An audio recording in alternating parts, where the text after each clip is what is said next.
1. We're live. Episode 14 of Filmaholics. We are here, ladies and gentlemen. Back.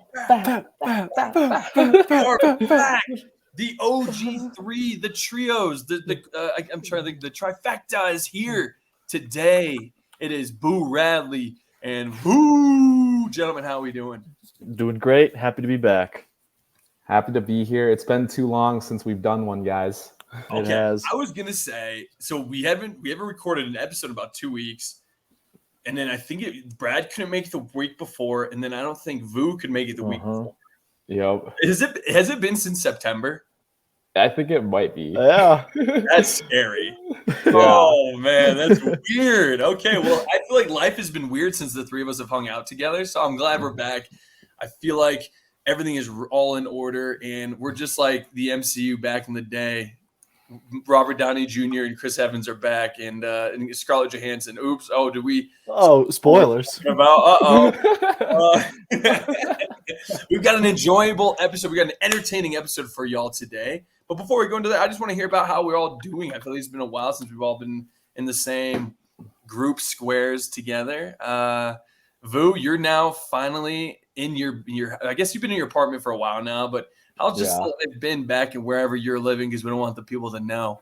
Yeah, it's just been busy. Work's been busy. Life's been busy. But, any time that I can hang out with the boys like this, it's a good time. So excited to be back with everyone. Yeah, man. Thanks for coming back. I was getting scared there for a second. Yeah. Brad, how you doing, boss? Pretty much same as Vu. Life's getting busy. School's getting busy. I'm in grad school for the fans that don't know. So I'm a full-time student, full-time worker, and just trying to get by for the next month, and then it's home free. Yeah. And we can podcast every day. Yeah, man. Every single day.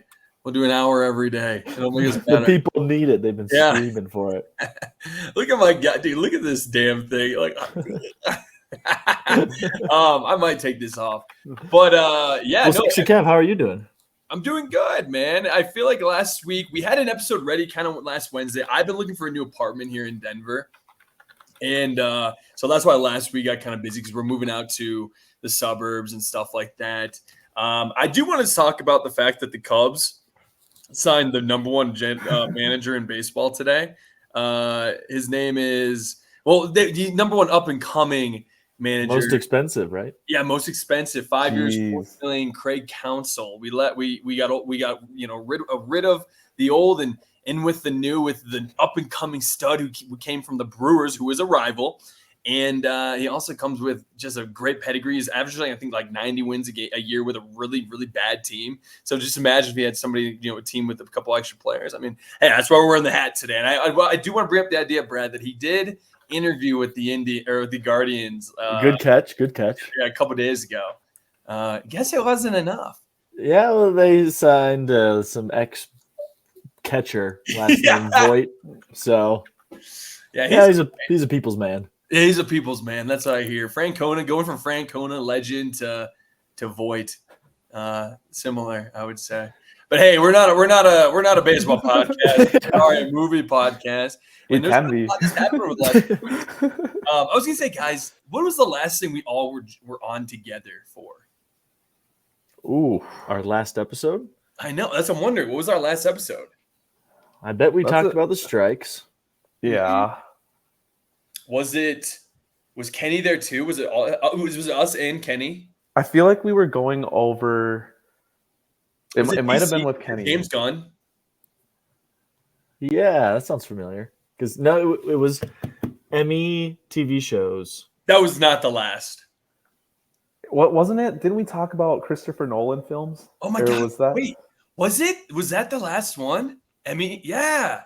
No, we watched. It wasn't Emmy shows. It was the preview, the fall preview. Oh yeah. And it was a really bad episode because that sucked. Because I'm not watching any of the shows on that list. Yeah. Fall of House Usher. I didn't finish it, man. Did you like Fall of House of Usher? I just started it. I'm like 4 episodes in. It's interesting. What do you think? Not as good as Haunting of Hill House, the original. Yeah. But I'm interested. I'm very interested. Okay. The first episode was kind of scary. Yeah. I saw. I've been watching Yellowstone. or you got to earn your keep, ladies and gentlemen. All right, the Dung Ranch ain't gonna be the country Succession. Dude, it's country Succession. It's like it's a show on AMC or not AMC, CMT. It's country music TV. Yeah, country music television. It feels like I'm watching it is the most dramatic show I've ever watched, and I love it. Is it pretty well written and well acted? All of it is great, amazing. It's it's a great show. That's just like with the cinematography, the music, the acting. It's just it's a step below daytime drama. What do you call it? Soap operas? Step below or step above? It's like you slept with the caretaker's daughter. And then the guy's like, I am the caretaker's daughter. Not actually that, but that's like something. I wouldn't be surprised if that's like what happens in the show. There's all these things that are connecting. It's like, what? That's why they hate each other in season 1, and it is like watching a drama. I don't know. I'm obsessed. So that's been my number 1 show. How about this? Why don't we jump into what we're watching? So I'm really just watching. I'm watching like 8 shows. But that's like my number 1 right now. What about, and then Loki, of course, which we'll do a review of Loki. Brad, what are you watching right now? I know it's kind of hard. You probably not much besides the books. I'm surprised. I'm guessing. Honestly, a lot of it's sports right now. It's a big sports time, so I haven't had time to sit down and watch a show. But I've been watching a lot of NBA started, NFL, college football, Premier League soccer, and that's what I've been watching. Yeah. Nice. Respect. You're a movie guy. Are you a parlay boy, Brad? You will find me doing parlays that are absurd and never win. I do enjoy the thought of it. It's like buying a lottery ticket. You're just like, you never know. Exactly. Yeah, and you know what? I think there's a better chance at maybe winning like a lottery ticket than all these different 10-game parlays. I keep trying to convince myself that I'm going to I'll do it, and then the first leg of the parlay loses, and I'm like, all right. Didn't even have a shot. That's when the remote goes in the wall for me. Yeah. Especially if I'm going to pay rent. Boo, have you been making any bets weekend or lately? Not really. It's tough because the only time I get to bet is if I'm in a sports betting state. That's right. Just because where I'm at doesn't have it yet. Yeah. But, Minnesota or Emmett or Wisconsin. Vox me. I'm in Wisconsin. Damn Wisconsin. Episode you vox the man. Yeah. Wait, okay, Boo. What are you watching lately, man? Loki. I just finished Entourage for the second time. Oh my God, did you? Yep, I just rewatched that complete. I watched it in 3 weeks. Do you Let's go. Do you watch it at work? No, after work for the last 3 weeks, I just get off because they're 30-minute episodes, so they're super quick. Yeah, so I just been binging it like crazy. So that's pretty much it. And Fall of House Usher, I think. We never reviewed. Let's review quick that show. Brad, have you seen Entourage? Never seen it. I've seen it on when it was on Spike TV. It's pretty awesome. Yeah, it's a good time. It's like Spike TV. Yeah, Spike TV. Remember that channel? It's a step below CW++. It's the premium version. Yeah.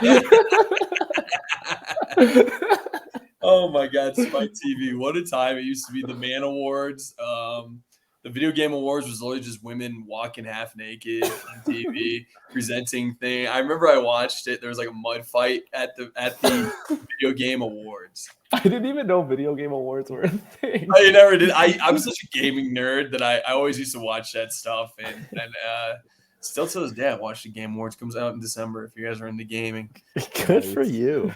Oh, I love it. I'm a geek, man. Lindsay doesn't like to hang out with me, so I gotta fill my time with a nerd and a geek. What do you think of Entourage, Vu? I know you watched it 3 times now. You said, or you watched it in 3 weeks? Twice. Why do you keep watching? What brings you back to Entourage? So I guess the first time that I watched it was in 2016, and in college. In college. With the boys. Yep. Yeah, that's how it was for me too. Yeah, and I recently just finished Sopranos, so I was looking for a show to just something more easy and casual to watch because Sopranos is a lot, Yeah. It's more in depth, and you have to be more focused watching it. So I wanted something easy, something I could just put on the couch and just go numb. And Entourage. Go numb. Yeah, that sounds depressing. I take that back. Like he just Boo just needs to go numb. Yeah, but after like a long day's work, like I just want to relax, put something easy on TV, you know. And Entourage, it's like the greatest group of guys just hanging out, living life. It is. You know. What is the premise of it? Just to convince Brad. So I guess this show is actually loosely based off of Mark Wahlberg's life and like his group that he moves to Hollywood with. So in the show, you have Vincent Chase, which is like the big movie star, aka Mark Wahlberg, and then his group of friends and his manager and Ari Gold. What's Ari's role? That's his. Ari's the manager, right? Not because that's E, right? E's like the actual. Sorry, no, his manager. agent. There's his manager agent, and yeah. his agent. Yep, and his agent, and it just kind of follows his career and the shenanigans that they get into and stuff like that, and the politics behind the screen on what it takes to get roles and stuff like that. So it's a good cool. watch. Yeah. And they do it, I will say they do it definitely from a male's perspective. There was rumors that they were thinking about, listen, we can talk about too, that they were thinking about redoing it, remaking it from a woman's perspective. Oh. So the thing about doing that possibly just because the original one there's a reason it was on Spike TV and like, not HBO originally. Is that what it was? Yep. HBO. Yep. So it was on HBO, and it's a good show for sure. I would say Ari might be one of the most iconic characters in television during the 2000s. If you ask me. Yeah, one of the greatest characters of all time, and definitely a character you probably wouldn't be able to put on TV today. I'm trying to think because I think a lot of the problem he had was that he could have been more famous. One, I guess he was kind of an asshole outside of that role. Jeremy Piven. Jeremy Piven, apparently. But what other movies was he in that are kind of funny? He's a comedy character in a lot of stuff. I was just trying to remember. That's the only thing I know him from.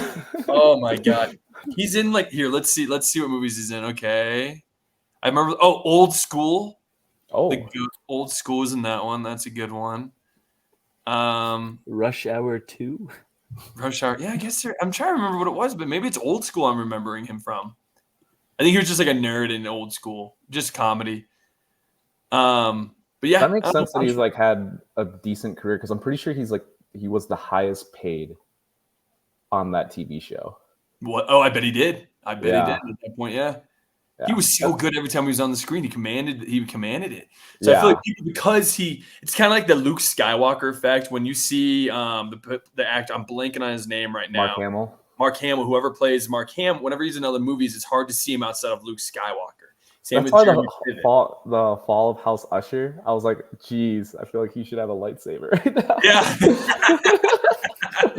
Well, I happen to get over when he's 80 years old and Luke Skywalker is when he was like 14. But I guess maybe. Yeah. You know what's funny about Mark Hamill? He was the voice for many, many years of like all the different he was the Joker voice in all the cartoons. Mm-hmm. He's like a big voice actor for video games and movies. So it's kind of cool that he's now getting his kind of claim to fame.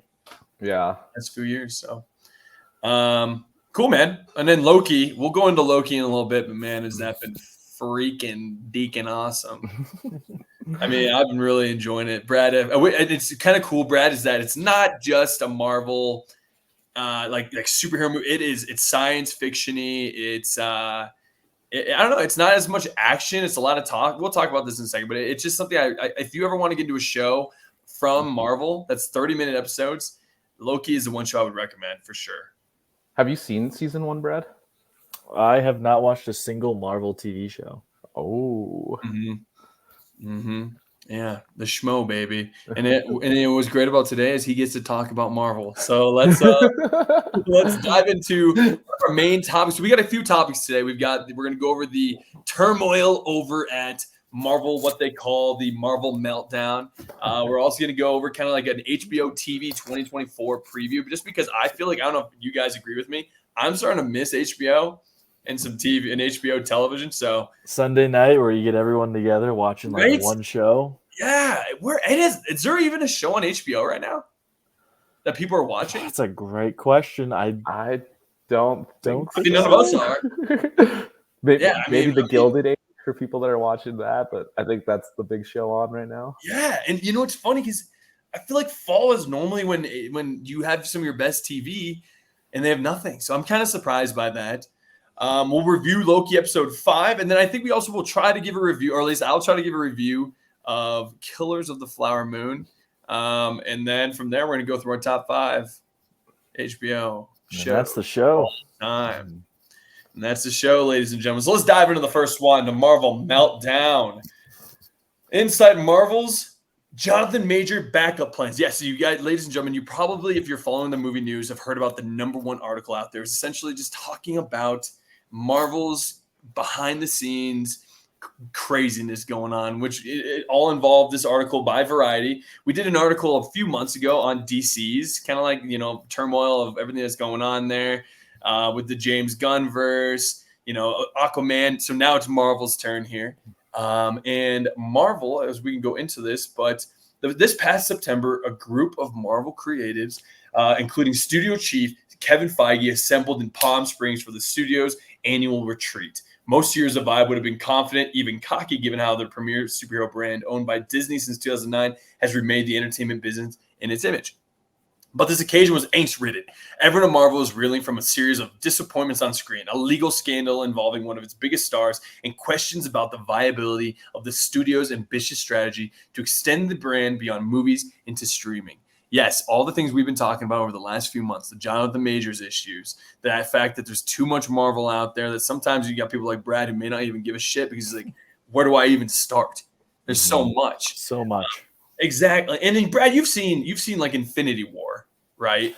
Yeah, I've seen all the main movies. I haven't seen a lot of like sequels. Gotcha. Yep. So, I mean, it's just this, and pretty much the rundown with this article. And the first thing we can talk about with this article is that there's a few things that are kind of announced with it.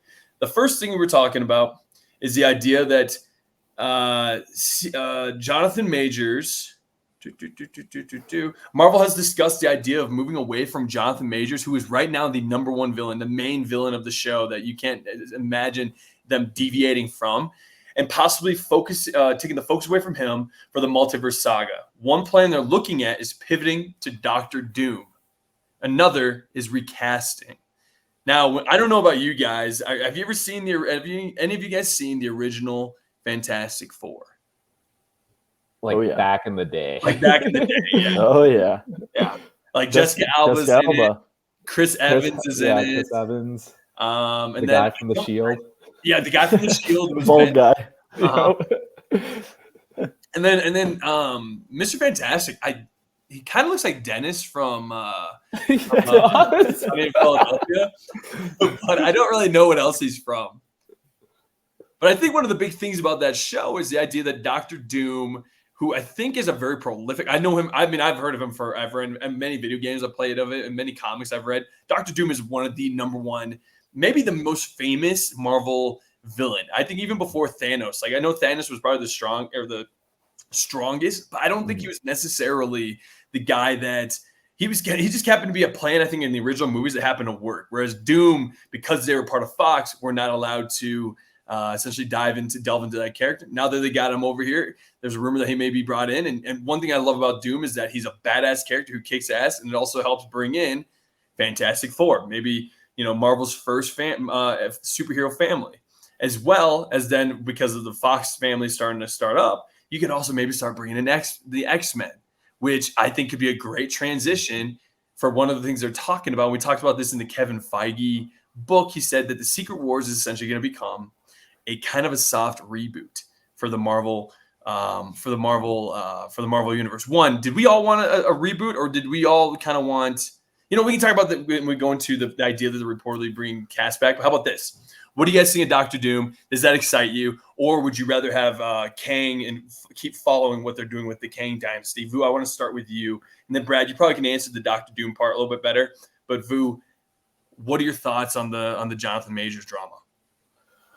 It's tough out here, Yeah. He's literally the one thing that is holding phase 5 and 6 together from a non-coherent storyline that it already is. So I think they're just screwed. Yeah. To be honest with you. Because like I think they have to keep King. Like that's what everything has built up to this point. Like I don't care if they have to recast, but like Jonathan Majors, we don't know the situation that he's in right now, but he's done pretty well as King, in my opinion. He's a great actor. I will say he was trying to get this trial like pretty much washed away, essentially saying like, hey, like I know I'm going to win this. And they essentially responded back saying, no, we have some evidence that may be damning to you. And there's some evidence potentially that's out there that may impact the society's view of him. I don't know what that is. Maybe it's just him like he likes masturbating to like corn dogs or like, you know, there's damaging evidence out there that could be brought up during the court case. It could ruin his image. So even if he does make it through, it's like this guy is a freaking weirdo. Who knows though with that? Didn't his agency like drop him? Yep, too? that's what they're saying. CAA parted ways with Jonathan Majors pre-arrest for his brutal conduct towards staff. Another thing that's going on, dude, Vu, is that he apparently has potentially somebody's coming out in London, and then I think somebody in Germany or France is also coming out with allegations against him right now. Not a good look. I know. This is a horrible look. But to get to the top, you can't be an a-hole, man. There's always receipts. There are always receipts. Yeah. And I mean, look at this. I think something we also forget is that you can recast King. Yes, the original, I will say, the comic Secret Wars actually revolves around Doctor Doom, but the Marvel universe that's being set up is completely involved and revolves around Kang itself right now. So it's kind of like it's a messy where it's like, okay, maybe they can pivot quick and somehow kind of fix this for the Secret Wars to bring in Doctor Doom. But at the same time, we also have another movie beforehand, which is Avengers Kang Dynasty. So you know what I mean? Like, what do you do there? So then at the same time, you could recast. I mean, are there other options you could think of that you like maybe recast it as, or do you think that's not even an option at this point? I think that's like the beauty of Kang is that there's so many different variants of Kang that you can recast it. Like this would be completely normal in my opinion. Like, Jonathan Majors has played Kang so far, but that's the beauty of so many different variants is that we can pull just a new one out of thin air, out of a different universe. So I think sky's the limit. Because they recasted Rhodey after Iron Man 1. Yeah. What's to stop him now? Is it Terrence Howard? Was that the guy who originally was? How funny would that be if he became the next Kang? I would love to see him back in Secret Wars. I would too. Brad, do you have anything that you want to add to this as well? I know you're not as much into the Kang because you haven't really seen a lot since the Infinity War saga. What are your thoughts on this? I think it's just interesting. I remember when it first came out, it was huge news. And then I was kind of thinking about it I don't think I've really heard much in the general media about anything with Jonathan Majors. So it's kind of interesting that like Marvel people are like going crazy behind the scenes of like, what should we do? When at least in the general media, you're not hearing a lot about it. But I guess if there's like new information that could come out, that maybe they're just like, ooh, this is probably looking bad for the future. So, you're right. I think sometimes we get stuck in the bubble. I know me, I'm in a kind of a movie news bubble, so I'm seeing shit about this all the time. But somebody like you who's not maybe necessarily in this isn't noticing this. So you're kind of reading this. This is probably new news to you. If let's say you were in this podcast. I haven't heard about Jonathan Majors and legal stuff for months. Yeah. Food didn't even know what the hell was going on with the Flash. You know what I mean? But that's what I'm saying.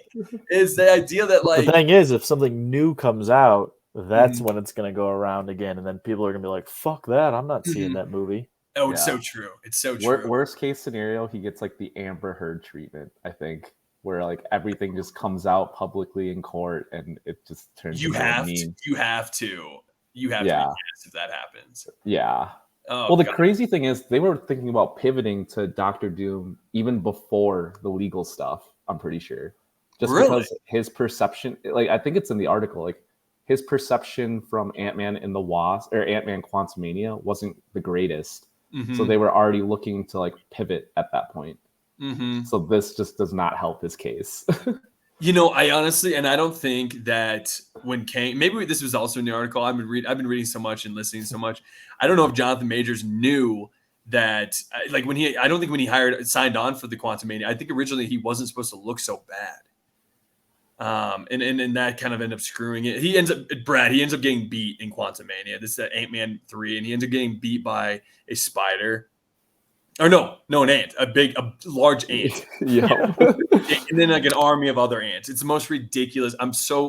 Wait, that guy that's supposed to be the new Thanos was already beaten? Yep. He gets washed. The idea is that he can always keep coming back, and there's thousands of Kangs. But then you see the one on there, and he gets destroyed. And also just the silliest way to me, if you ask me. I don't know, man. I just thought that King, when you start with that, is not very good. I don't know. And then Dr. Doom, Brad, I know you've read the comics. Have you heard? I mean, do you know much about Dr. Doom? Yeah, I think he's a really great villain, but also sometimes anti-hero. He's a really cool character, and I think it would sadden me if they do this pivot and they don't do him justice, because I think he kind of is like one of the ultimate Marvel bad guys. Yeah. Like he has caused some major like specific events in the whole Marvel history. And he's not like Thanos, so he's not just, like snapping fingers and has the gauntlet. He's just like very smart, very evil at times, and like very tactical. And I think that's a cool kind of villain that you can have, but it's got to be done right. So if they like pivot and they try to do it quickly, they could really do a really cool character a disservice. Yeah. No, I completely agree. I think he's just he's like not the Joker, because the Joker was such a 1A, 1B to Batman, I feel like. But he's he's an insane villain. He's someone you wait out on, you push out on. I'm intrigued. You don't want to rush him in, so I kind of agree with you on that. But yeah, again, just kind of insane to think about. More drama going on, and we can move on to another topic with this that's in the article, is the idea that this weekend, what movie's coming out, guys? Do you know? The Marvels. Oh, you actually knew. Okay. I was gonna say, I don't think most people, if you ask most people that, they'd be like, I don't know. It's like the least hyped Marvel movie in a long time, I feel like. I think ever. I mean, when you put out bad movies like Kang getting destroyed by ants 3, I think that's what's Ant-Man 3, sorry. And then the Multiverse of Madness and Thor, that was, it's just like, it's not, people aren't really happy about the brand of Marvel right now. And even though it's been, what was the last movie? Was it Guardians of the Galaxy? Yeah. And that's a one-off, and James Gunn worked his magic. Who is now gone. Yeah. Yep. Now, I mean, there's a lot of drama with the Marvels. They're now saying that this movie is currently projected to underperform Black Adam and The Flash as superhero movies, man. I mean, that's crazy. And I'm hearing that they've even made some last-second changes to it. There's rumors going around on who might be at the end of the movie. I don't know if you guys want to hear it. It might be spoilers, but they're apparently introducing somebody from the X-Men to kind of help bring things in. I don't want to name the character unless you guys truly want to know who it is. I'm open. I'm open, but I don't want to root it for Brad. Yeah, let's hear it. They're going to bring in this. It might be the most anticlimactic spoiler. The rumors is the Beast is going to return. Ooh, I like that. Or like character. Frasier is going to be him. Really? Yeah. Wow. Do you guys remember him from the X-Men series? Like and stuff? First Class?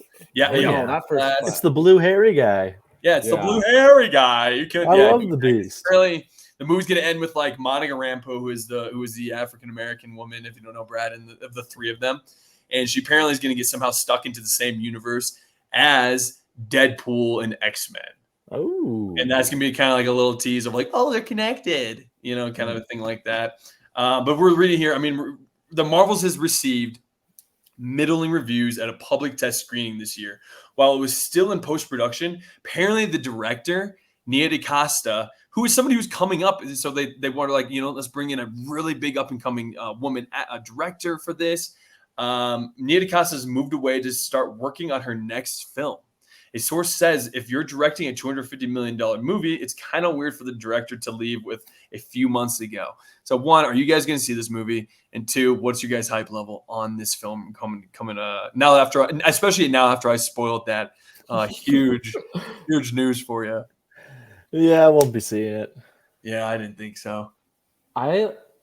Typically I see every Marvel movie like Friday, the day it comes out, or Thursday night. Yeah. This is like the first one where I don't know if I'm gonna go see this in theaters yet. Like if I'm free over the weekend and I got some time to kill, maybe I'll go watch it. But there's there's no excitement for me for this movie at all. Brad, is this a A-list movie for you or no?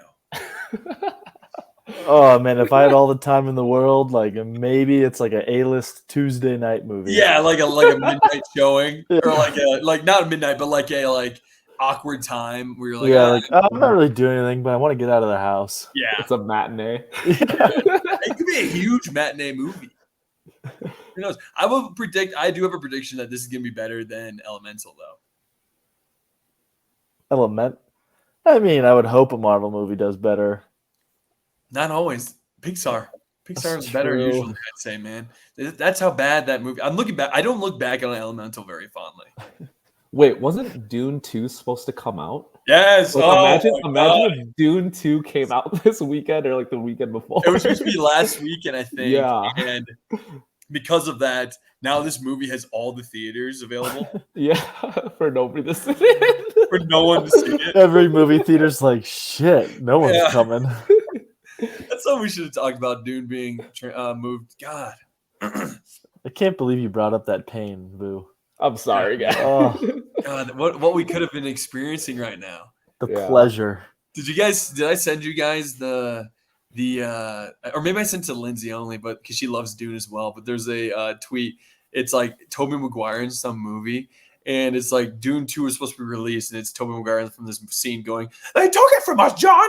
They motherfucking took it from us!" And just like freaking out. It's because it's pretty iconic about it. Timothy Chalamet is gonna be on SNL this weekend. Which is supposed to be promoting that movie. Well, why can't they promote that movie? It comes out in March. You can't. Screen actors. Technically, yeah, the actors can't talk about it. That's really awkward. That's gonna be weird. What's he gonna do this weekend? Talk about the first. Gonna blame that on just talk about the first low numbers. Yeah, I don't know. That's why we're not even talking about the Marvels. We're talking about Dune right now. What could have been? Let's give it. How about this? I'll probably see it. I'll let you guys know if it's decent. If it's decent, I'll tell Vu. I know Brad doesn't really give a crap about. You never saw the original, did you? I actually don't think I did. Yeah, I actually really liked the original. Did you? Yeah, I know it didn't get like great reviews, but I thought it was a good story. I mean, guys, think about this. The first movie made $1 billion. Yeah. Like this one's gonna make. It was between Infinity War and Endgame too, right? Yes. Yeah, you're right. It was. Yeah. Because remember then in Infinity War, in Endgame, she just came in and just destroyed Thanos' ship. Yep. Yeah. So in regards to the director like leaving early, what does a director do after during post-production? Well, I did hear about this today that apparently she signed on to do a movie right after this. This movie was supposed to come out, I think, in October or September, but it got moved to November. They give it more time to breathe, just Marvel, because the idea of Marvel fatigue that Vu believes in. And I kind of believe in, but I also just believe in bad. I think I'm fatigued of bad superhero movies. But apparently the rumor was that what she came out and said is I was supposed to be working on a new movie. I think the director sits in the editing room with them. Okay. I think just making sure things are going on. But like, it's just the idea that, like it should be their vision at the end of the day, right? Like they control everything. Yeah. I guess I don't know enough on how, you're right. That's a good point, Brad. Like how long what are they doing in there? So, I mean, the article mentions that Kevin Feige has a pretty heavy hand in post-production. Mm-hmm. Yes, he's the one who's supposed to be in charge of making sure that people get from why this movie should be correlated to this movie, why it should be correlated to this movie. He apparently has been very off. We read the article. Has not been his hands on for this as he was in the past. That's maybe why some of Marvel's downfall has happened lately. Is just too much Marvel. that he just can't connect it all together. So, I mean, we've all heard the story about the guy who did Multiverse of Madness had not seen WandaVision, which is completely it's supposed to That be is the how crazy is that? yeah, like, but also it was during COVID, so like they're not able to do that. Like, of course you can't see it, but send them a script, send them something. Like, I don't know, man. Just script changes. Wild. All right, then we can move on to. There's two more from that article. Is just one is the Mahershala Ali was ready to exit Blade. Yes, the newly announced with the new writer from Logan, a movie that I fucking love, and Brad I think should love too, and he should give it another chance, or maybe just realize what its vision was. I don't think he sees his vision. Did you not like it, Brad?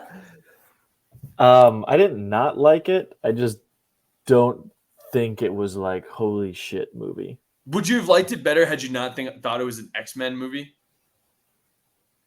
I just didn't think there was a whole lot to it. I don't know. Did you not tear up at the end? It just seemed like they were chasing after the girl, and then Logan's like, "Oh, I got to deal with the girl," and then eventually he's like, "Oh, I'll deal with the girl," and then the girl leaves him, and then he's like, "Where is the girl?" And then he goes and gets her. Why Logan is one of the best movies of all time. Standalone story. One. Excellent performances. Are you kidding me by the acting, Brad? You're telling me this is real is definitely Hugh yeah, that's one thing. What'd you think of Dr. X or Xavier having the mental that was like cool. his brain going away? That was a cool perspective to have, and Hugh Jackman's great. I thought the enemy guy with like the fake hand, I was really disappointed. Like, I didn't really. You're not wrong about that. Okay, but this was cool to have like the younger. I don't remember what it was, like version 23 or something. Yeah, of Logan. Hardcoreness. The movie literally starts with him putting his freaking spikes into a guy's head. It was violent. That's cool. I do like that. The family, was rated R, right? Getting killed. That was intense. That was really sad. Yeah, that's what I'm saying. They did Logan justice. Like, they did the Wolverine justice in that movie, because I think agree. Like in the original X-Men films, I thought those movies were kind of corny. Not gonna lie, it's so corny. Yeah, but this one was like this is like true Wolverine. Like, I guess there was like his other standalone movies. I forgot that he had other ones. They weren't the best, but like, yeah, that's what I'm saying. But that's fine. Maybe I overhyped it to each their own. That's why people watch movies, right? Still a good movie, just wasn't. Okay, I wouldn't put it on my wall. That's fine. I think, yes, when you came in, you're like, Kevin, it wasn't as great as you thought. Okay, that makes sense. And then also Seek was on the freaking episode being like, yeah, I haven't seen it since. That's true. We didn't help your case. Okay, whatever. All right, sorry. Bringing it back to Blade, the newly announced rated R movie, which was announced today because of all the drama, I think, going on. But not really. Mahershala Ali was about to leave. Yes, the man who's the former Academy Award-winning actor, Mahershala Ali. The story at one point was reportedly morphed into a narrative led by women filled with life lessons. Blade was relegated to the fourth lead, but Logan writer Michael Green hired to restart the script from scratch. Why would they bring in somebody like Logan if he was just a good writer? You know what I mean? He's just a good writer. Oh, that's man. fine. You're not gonna live it down, Brad. I don't think. I'm sorry, Brad. At first, I thought you were just like kept messing up the wording, but then I finally understood that you were emphasizing that they brought in the writer of Logan. Of Logan, a movie that was almost nominated for an Oscar. Almost. 92% rating on Rotten Tomatoes. Oh, damn. Yeah. That's good. All right. Sorry, we'll move on from that. But just the idea. Who here watched the original Blades? I think I saw Blade 3. Oh, was that Ryan Reynolds? There's 3 of them. Ooh. Yeah. What? Ooh, it's the first ever superhero movie ever made. Really? Yeah, it started in 1999. With like Wesley Snipes, right? Yeah. Wow. I'm not a big movie guy and like the right decisions, but if there's a movie called Blade and your character named Blade is the fourth lead, something must have gotten wrong. Yeah. Right? Well, here's one thing you've been missing out on, Brad, that I think is a good thing is that I would say Marvel's kind of become pandering a little bit towards I don't want to be this guy being like the woke crowd. It's gotten woke. You know what I mean? Like there's too many men, not enough female stories being told. And no offense, almost every single comic is a male actor. But hey, respect to Disney being like, we can switch it all up for everybody. And maybe that's part of the downfall and the failure of some of these movies. But how do you balance that? You want to create stories and make money, but it's built off of a male-dominated field that had a male-dominated writing room and artists and production and printing and marketing. So I mean, it's tough, right? It's tough to be like, hey, we want to try to be inclusive and like these stories are for everybody. Ultimately, we all know that they just want to make money and they don't care about anything. But it's got to be tough. Actually, the pandering is why. I mean, maybe that's why people aren't. I'm not even saying that. Like, I don't think women are seeing the Marvels. It's like, I don't know. I don't want to. I don't know what to say. Most people probably haven't seen WandaVision or Miss Marvel yet. So that's 2/3 of the main cast that are just completely. Who are they? For the average viewer. But they presented this. I mean, it's tough. I don't know what I want to say. Let's bring it back to Blade. I don't want to get in trouble. Thank God they made a rated R movie. They just announced this today. Rated R Blade.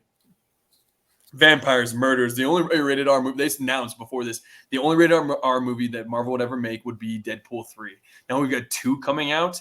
Let's go. I think that Marvel now is starting to think to themselves, holy crap, we gotta start making good movies, start going with the storylines that made Marvel, and stop doing the pandering. I mean, I will say one thing I did I didn't like, and it's not because she's a woman. I think they forced America Sanchez in Doctor Strange. Her character was just cringe. It was so cringe. Yeah. They're trying to yes, and it's great. You should want to have little girls all around the world look at superheroes and think to themselves, I could be a superhero like that someday.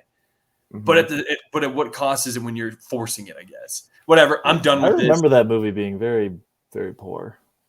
Did you see that one? I did see that one, yeah. Oh, you did? Yeah, not a good Was she the one that was had the star? The star. Yeah. I was very confused. Yeah. I thought I was watching Doctor Strange. Yeah, I was too. I thought the acting wasn't great, to be honest. No, yeah, not the best. But yeah, I think I'm excited about Blade. Blade was announced in 2019. We still haven't seen anything, and there's just been a lot of drama backstage. Now we're hearing that's going to be one thing they're doing right is they're making it on $100 million budget. So Marvel's has a $250 million budget. No one's about to see that movie. Blade has come in with more of a gritty, grounded take with $100 million. I kind of like that. Less CGI, more practical. Not only sceneries and backgrounds, but also probably violence as well too, and just actors and stuff. Just less CGI. So I think I'm gonna like that too a lot. Plus, Mahershala Ali is just a great. I mean, have you guys seen True Detective at all, the new one? Or he's in a lot of good ones. He's. I don't know if you guys ever seen him. He's in Rami, right? I don't know if you guys have seen that. Oh, dude, he might be. He's just in a lot of stuff. I'm surprised he's not. He's on Alita Battle Angel, if you guys have seen that. It's a great movie. He's the main villain he's the uncle in Spider-Man Into the Spider-Verse. Ooh. Curious Case of Benjamin Button. Oh, Rami. Yeah. Rami. Place Beyond the Pines, if you guys have seen that movie. He's in a lot of shit over the last few years, 20. But the big thing is that he's a successful black actor, and I think that's something that's very good for just the industry itself. So yeah, Blade is going to be interesting. And then the final thing is here, and we can announce that today. This isn't really truly confirmed, but that Robert Downey Jr. and Chris Evans have re-signed the contract to be a part of Marvel's future. Apparently they're coming back for Secret Wars because Marvel's reported looking at bringing back the original Avengers cast with Iron Man and Black Widow being revived. They haven't committed to the idea as of this picture I was looking at, but the rumor is that they're back. guys, what thoughts on this? And I think we can move on from the article. Just we all know that there's a lot of crap going on with Marvel, and it's not looking good. Yeah, I don't know. It screams of desperation to me, the Right. average It seems viewer. forced. Yeah. I'm happy that they're coming back for Secret Wars though, just because like all the variants to come back, like it's cool for them to come back in that light, but like to have another Avengers movie with them in it might be. What's the too long didn't read of Secret Wars? How are they coming back? So apparently it's just like a multiverse battle. Okay. Really, it's just every superhero is going to be in this war battle together. So you remember Infinity or Endgame, how all of them came back at the end there. It seemed huge. It's supposed to be like double that, but of all the superheroes that they've been trying to introduce. And that's partially what Marvel's problem is they're trying to set up for the Secret Wars. So you're introducing all these new characters at the expense of story to create this, overarching event that's happening at Secret Wars. I mean, that they're saying that's why Kevin Feige's been so hands off, is making sure that the Secret Wars movie is going to happen to be successful. And this is going to be actually, I think, after all the kind of just people getting tired of Marvel, things like that, it's going to be the end of what we know of this version of Marvel, I feel like. But the rumor is that it's going to be a soft reboot, which means that they may bring back Robert Downey Jr. They may bring back Spider-Man, Tom Holland. They may bring back Chris Evans because they're desperate for people to watch their movies again. And it is kind of tough. I mean, I feel like most of the greatest comics that's ever been made for Marvel involve Captain America, involve Tony Stark. You know what I mean? So when you killed him off in that movie, yes, it was a great end to an amazing movie arc, but at the expense of other stories coming on. And I feel like it's hurt these new characters coming in, because I feel like people are just, at the end of the day, maybe still wanting the originals that brought us there in the first place. Am I crazy thinking that, or? No, I think you're dead on. I think that's partially what's hurting. So maybe they're thinking to themselves, let's bring back some of these characters, keep introducing new characters, and then maybe in time they leave, but we have them established with the new characters, things like that. I mean, who doesn't want to see Spider-Man with the X-Men, with Wolverine? Who doesn't want to see Iron Man? I mean, the original, I think, Civil War technically has like the X-Men in it, and like it's just a larger battle than one we got. I don't know. I remember I sent you guys those 10 wasted storylines that could be now brought back to life with this reboot. Thoughts on this, guys, and then we can move on from this article itself, since we've been here for a while and I've been talking like about a short-term fix. I mean, there's still, I don't know. It's the thing with comics is like you have different iterations, so like Tony Stark isn't always Iron Man. Like eventually it's somebody else, but I don't know. Maybe it's just like with real people relating with real people that people just need Robert Downey Jr. and just won't accept someone else like taking up the mantle. Because have we had a successful taking up the mantle? And like not even talking about Spider-Man, because that's getting into like different studios. But well, no, they're technically Marvel, but yeah, they're part of Sony too. Here's what was supposed to happen. It was supposed to be Black Panther, Spider-Man, and Captain Marvel as the main three. And the original three were, and then Thor. But then Thor was part of Robert Downey Jr., Tony Stark and Thor. But then Black Panther died. Sony took back Spider-Man, and Captain Marvel's left, and this is what we're getting from it. But like, isn't the new? I don't remember the name of it, but Captain America, the guy with the wings, like, isn't he Falcon? Like supposed to take over Captain America, or like it just hasn't hit. Yeah, so that's what I'm saying. Like, it just seems like people are so connected to the actors, not the characters, that's why they're kind of getting stuck with the same actors. But it's not like he's becoming Steve Rogers. He's still the guy who was Falcon. That's what's kind of like, I think people want Steve Rogers back, not just a Captain America that wears the arm, the shield. Yeah. What do you think, Boo?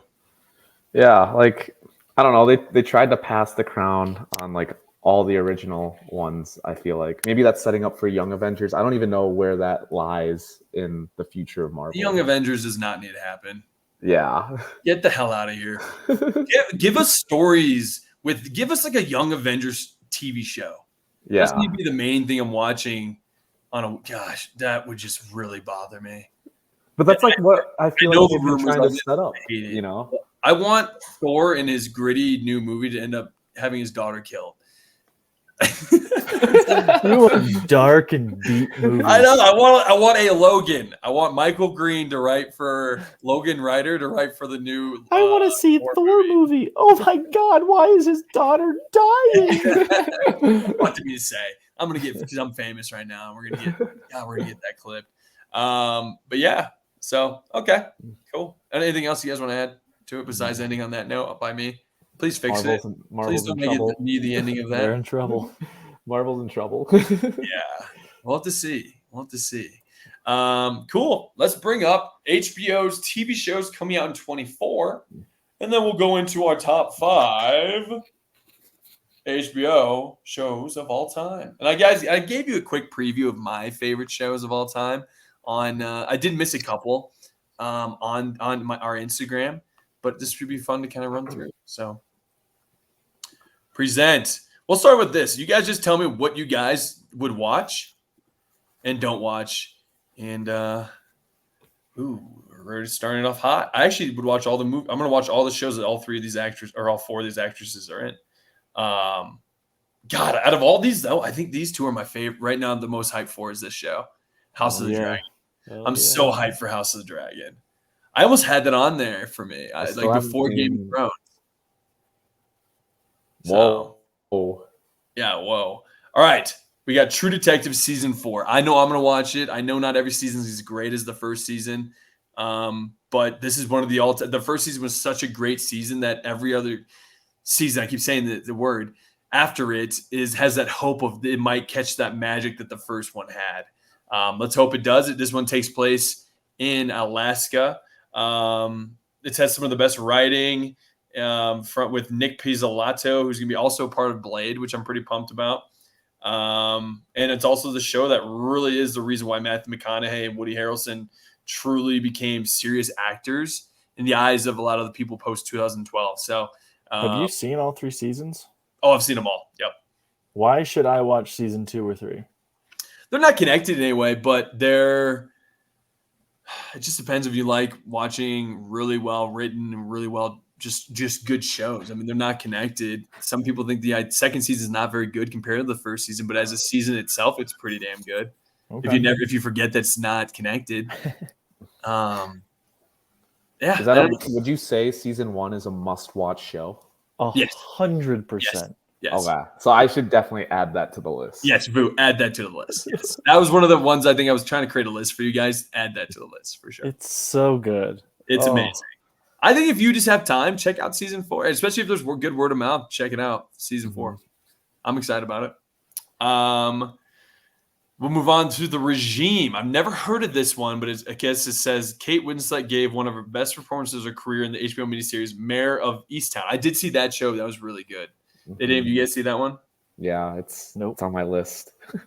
Wait, it's on your list or you have seen it? No, it's on my list of favorite HBO shows. All right. Nice. Sorry. But she'll be returning for The Regime. The miniseries is set to release in early 2024 and tells the story of 1 year within the walls of the palace of modern European regime as it begins to unravel. So the person who's writing it had work on Succession and on the film The Menu. Both good movie. One is a great movie. And Succession is one of my all-time favorite shows. May or may not be on my list. Oops. Spoilers. Oops, spoils. Frasier also returns on that one, too. Oh, man. So that one could be good. Okay. All right. The Sympathizer. It's another new series for HBO set to star Robert Downey Jr. Let's go. All right. I like him Oppenheimer. Wasn't he amazing? He looks like the character in Oppenheimer in this photo. He looks so old. Yeah. How is he going to come back as Iron Man? I was just going to say that. He looks... Oh my God, I hate this. But apparently it's an espionage thriller / satire that follows a communist spy towards the end of the Vietnam War and his exile in the United States. Okay, so I'm going to watch any of these because I love HBO. They put out the best TV out there, except for that one with The Weeknd. It was so bad. It's set to play a number of different characters that represent various facets of American enterprise. The series will be co-run by Don McKellar and legendary South Korean filmmaker Park Chan-wook. Sorry, how about this? I forgot to ask you guys for this. Are you guys going to see this one? True Detective. Probably not. If I were to watch True Detective, I think I'm going to start with season 1. Yeah, watch season 1. Okay. All right, The Regime. This sounds interesting. Yeah. If it's super hyped, then I'll watch. Wait, Brad, how come you don't want to watch True Detective? Well, I haven't seen. I like to go in order, so I'd probably would. None of them are connected, though. That's true. And now you're on a podcast where you talk about TV. It would have to be hyped first. I won't see the first episode, but it's got to get hyped. Okay, that's fine. That's fine. Sympathizer. I'm intrigued.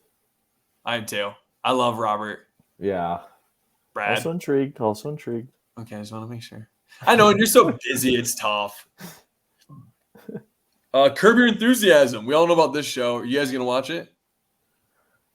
It's Probably a show not. that I watch, but don't watch when the new one comes out, I guess. Yeah. I really tried to get into this show back in the day. I just couldn't do it. Yeah. That's understandable. I can't believe the House of the Dragon is a summer release, but hey, fuck yeah. Are you guys gonna watch this one? Yeah. Yeah. I'm going to have to watch season 1 first. Oh, boo. Oh, wait. So this was all a part of my plan, though. Because I knew, like, That's What right. I were you think he saying? has said that. Yeah. season 1 came out, and they're like, oh. Because it came out in, like, 2022, right?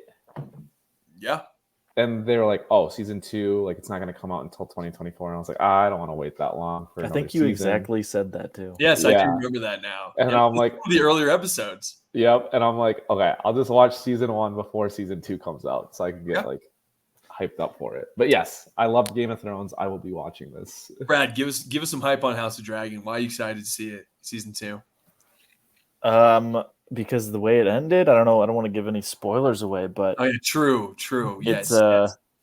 a story about the Civil War, essentially. And so season 1 ended with like the start to the Civil War, pretty much. Mm-hmm. So that's why it's exciting, because now we're starting to get to like blood being spilt and some crazy potential scenes that will probably be in season 2 that I'm very excited to see. Yeah. Is I mean, this show based off of a book? Yeah, so George R. R. Martin wrote.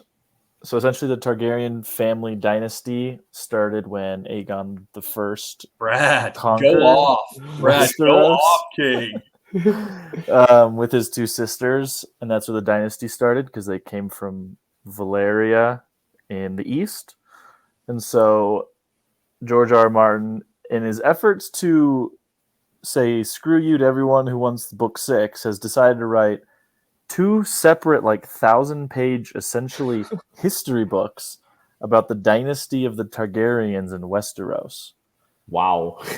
And so this content comes from that book, or those 2 books, which the second one I don't think is finished yet, but Okay. it's Gotcha. where they start to splinter because, imagine it starts with a man with his 2 wives, his 2 sisters, because that's what the Targaryens do.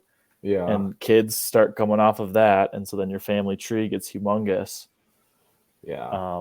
And so there's issues when blood and lineage and gender get involved, and that's where this comes into.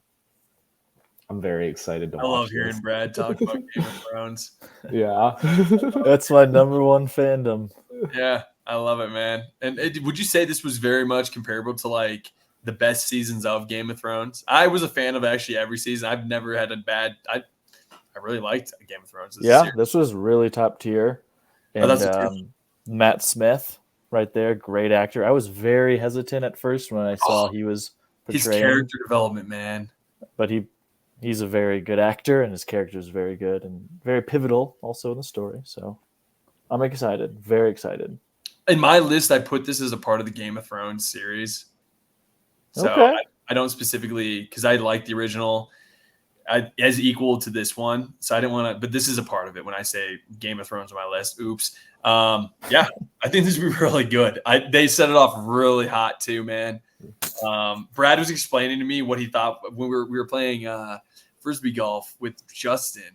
and you kind of explained to me like what were going to happen in the last 2 episodes, and it was kind of right, kind of wrong, but the idea with like same concept, and I'm just so hyped. You also told me what's to come, so we'll see if they follow that. Even if they don't, just give me a good story, which they can do and they have.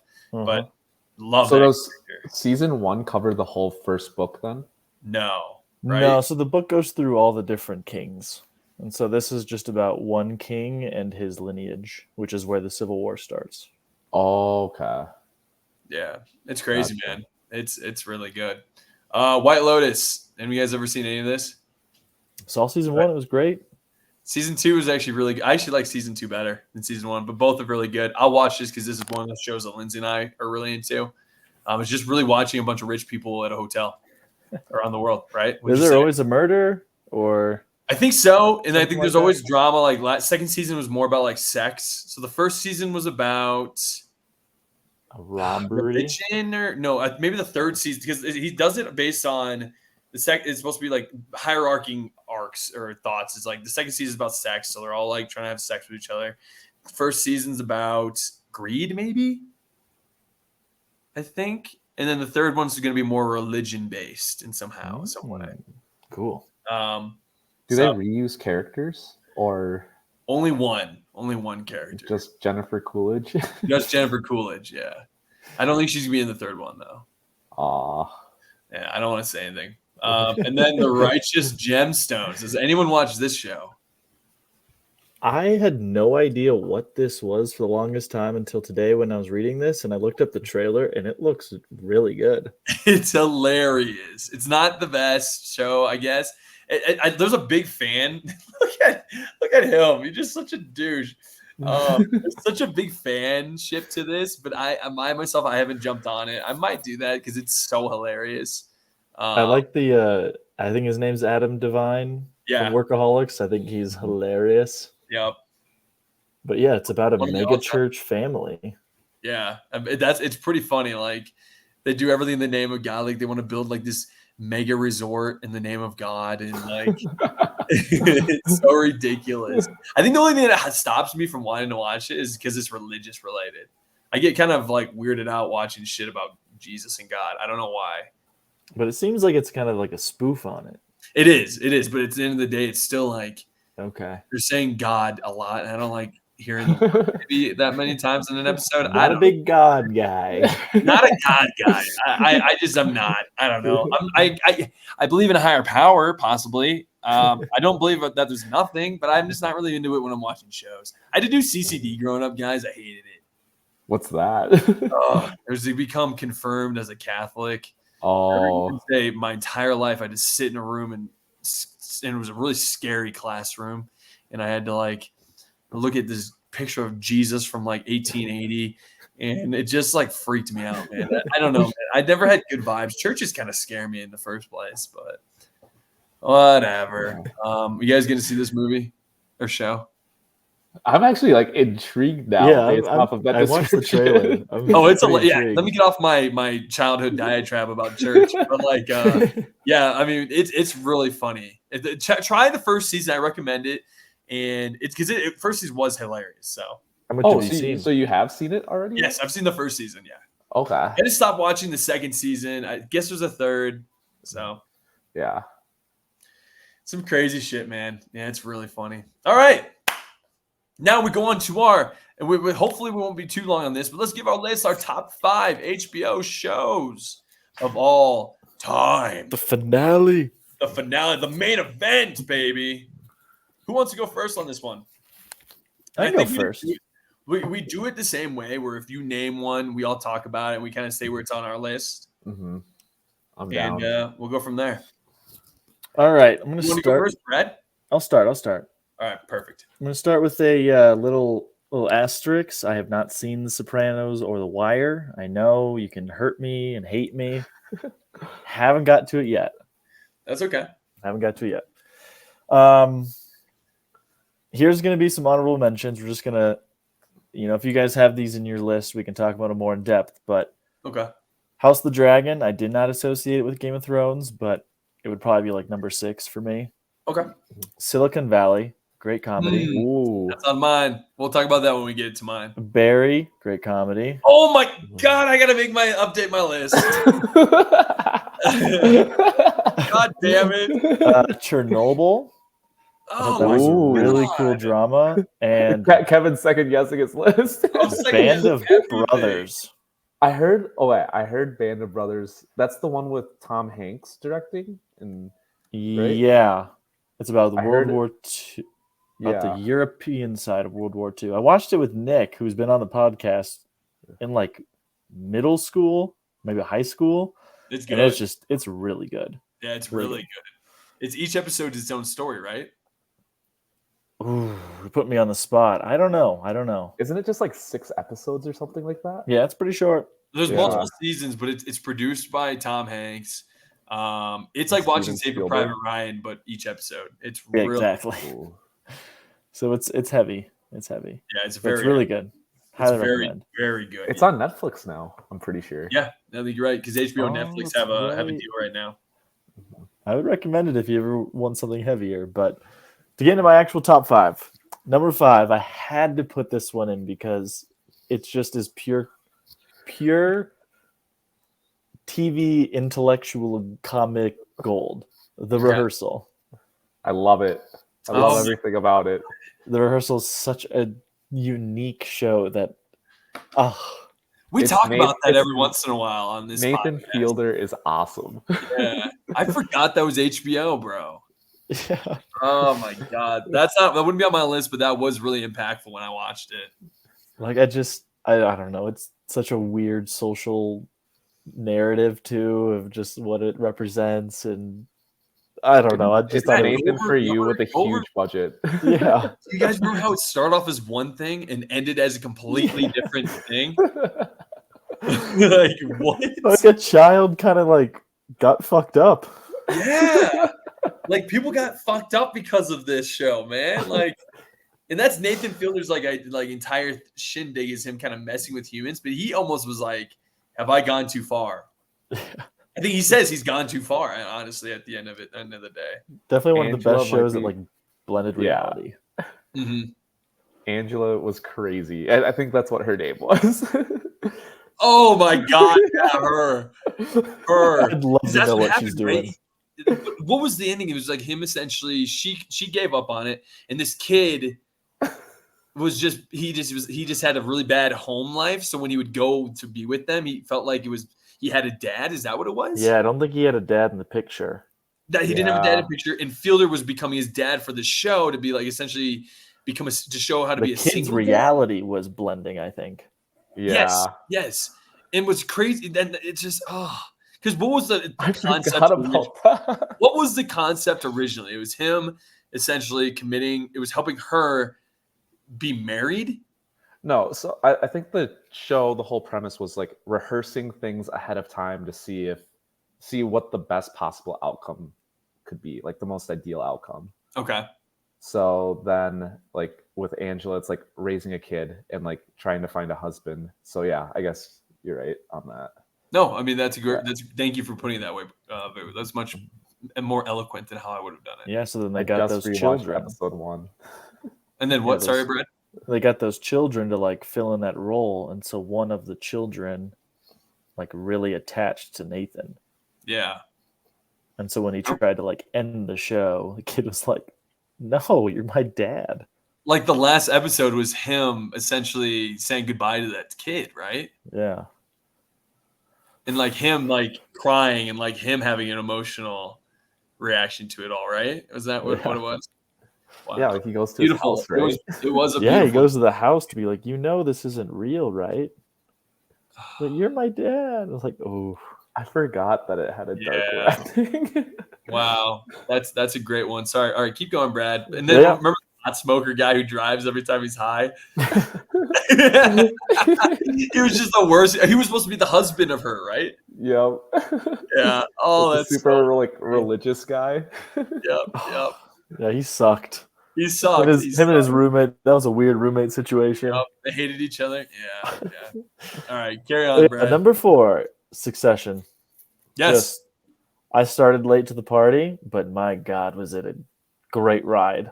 That's my number 4 as well. That's my number 4 as well. Oh, let's go. Vu, I mean, going to it, Brandon and Vu, I want to hear your thoughts because you just recently finished, but just for me, better than Sopranos. It's one of the most complete beginning to end experiences I've ever had watching TV. It was just amazing. It was like watching The Big Short constantly every week. I'm actually gonna miss Succession being on TV. I'm just a big fan of some of the characters, and seeing them go through the highs and lows was really nice. Yeah. And then hating some characters and not wanting them to succeed, and then seeing old Tom just win. Minnesota guy.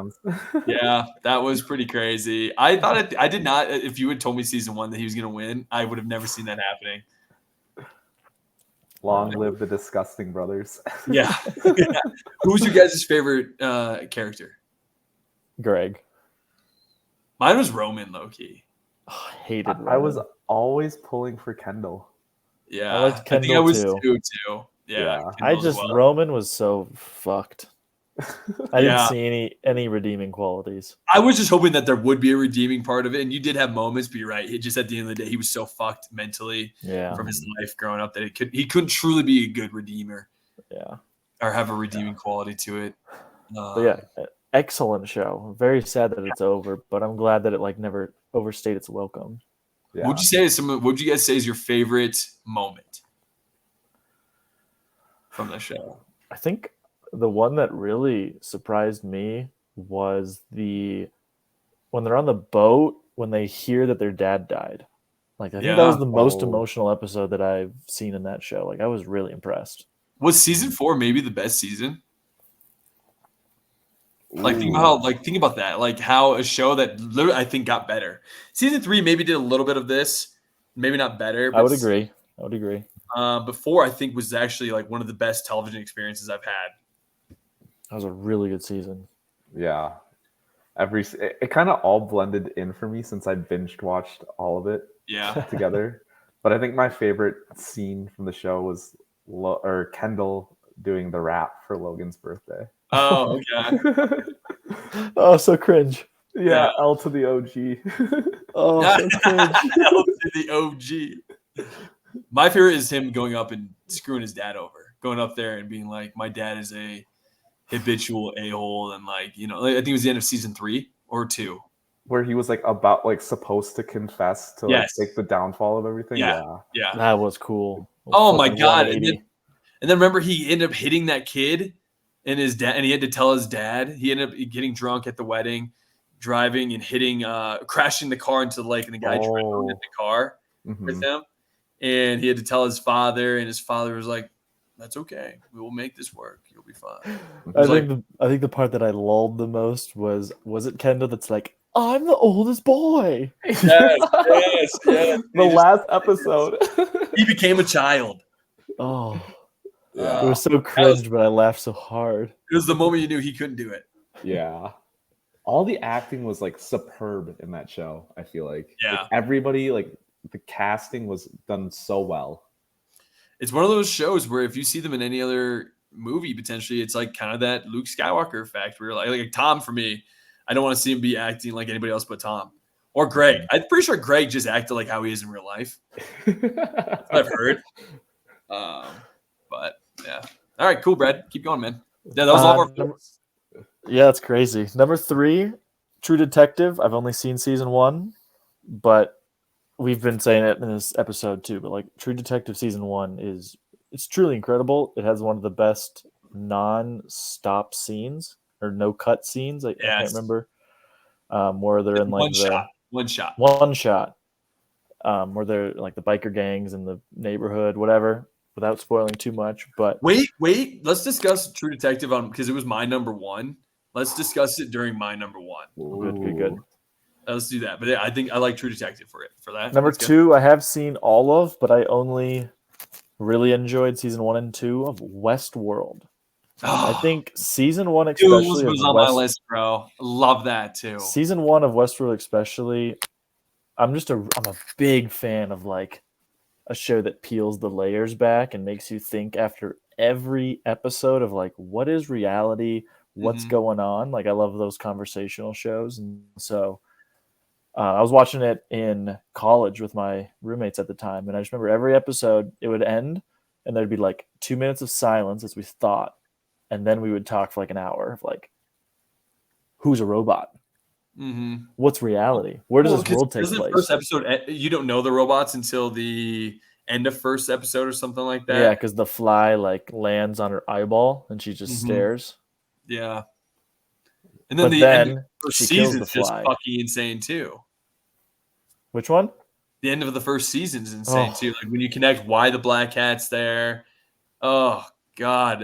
First season is one of those, it's almost like if they hadn't screwed up the rest of the seasons, like the difference, like it was just almost as good as the first season as True Detective for me. But the fact that it was connected for season 2, 3, 4, that's what messed it up for me. Whereas season 1 of True Detective is literally its own story. Yeah.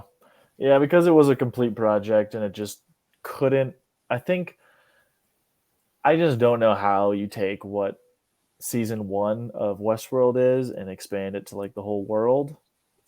And they tried, because I think it's like Christopher Nolan's wife, sister, brother. Like there's a Nolan involved with Westworld, which is why I was extra hyped. But yeah, I just didn't live up to the hype of season 1. But another show I highly recommend.